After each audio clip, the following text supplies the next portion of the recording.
I recall a particular moment in time where I was deeply ensconced within a dream. I was standing inside the house that I had grown up in. I was in my parents' bedroom and there was a mirrored wardrobe.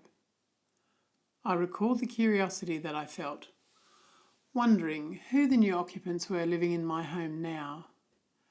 My hand moving to the sliding door to gently start opening it, as I thought the contents of the wardrobe may reveal the character of the people living there now.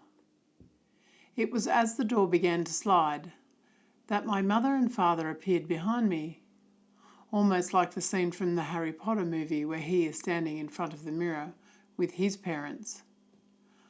I remember that I stopped sliding the door as I didn't want to lose sight of my mother. My father was the one communicating. He had a message for his brother's wife, Senna. She was his favourite in life, and I guess it made sense that if he was going to deliver a message before he went, that it may be for her. The message was slightly skewed in my mind when I awoke. It was about her brother, but at the time I didn't even know whether she had any brothers at all.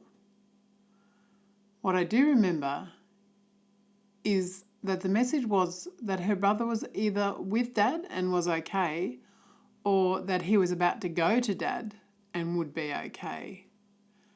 I called two of my sisters that day to ask if they knew if Auntie Senna had a brother, and found out that she did indeed have two brothers. One who had apparently died in a train accident many years ago, and another brother, a healthy brother, still living. What I also know is that when I found out this information, I decided not to contact Auntie Senna because I didn't want her thinking I was a weirdo. For a few weeks, I continued on with my daily routines, and at different points in time, there was a niggling voice in my head saying, "Ring Auntie Senna," until it became a voice yelling at me louder and louder, "Ring Auntie Senna." That was the day I rang Auntie Senna to tell her the message that I had received in the dream from my dad.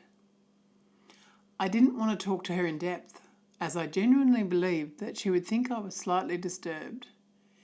Anyway, during the course of the call, she told me that the dream had to be about her brother who had died in the train accident years ago, because her older brother was alive and well.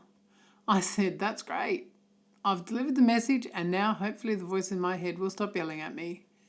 She laughed at the time and said that in her earlier years she would never have believed me, but since the passing of her parents, her views had changed somewhat.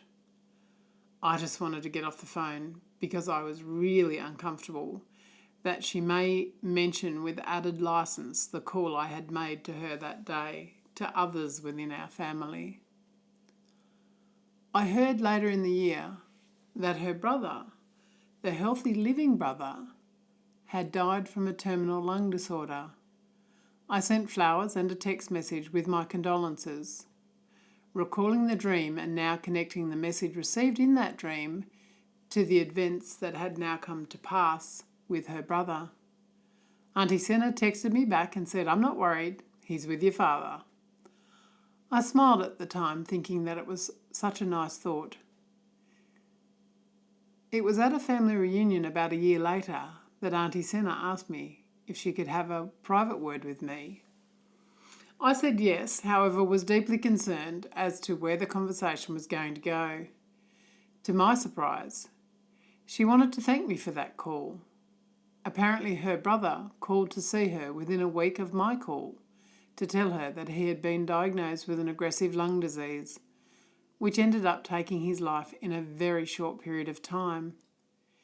She further told me, "If you had disclosed the details of your dream after my brother had come to see me, I would not have believed you. The fact that you told me the details of the dream before he came made the message very believable."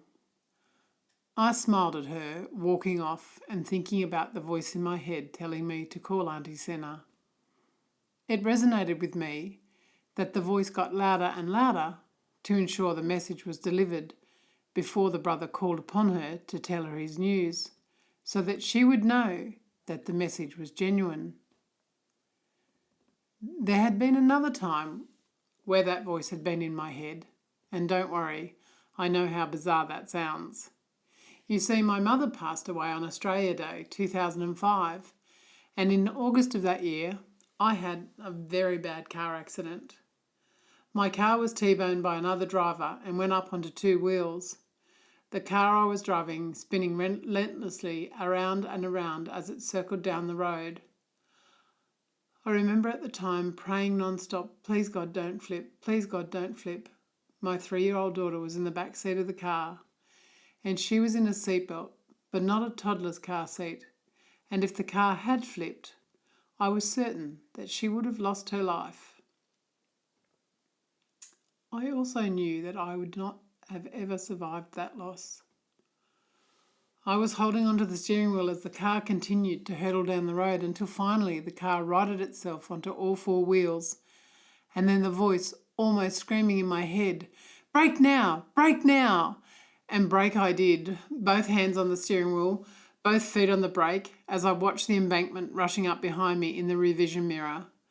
The car came to a stop on the edge of the embankment, and as I opened the door to step out, I almost fell down the embankment in my haste to rescue my little girl from the back seat. Two men came running to my aid, and I recall that one of them said to me, I saw it all unfolding, the car hitting you, your car going up on two wheels. Forgive me, for I closed my eyes at that point because I believed for all money that you were a goner.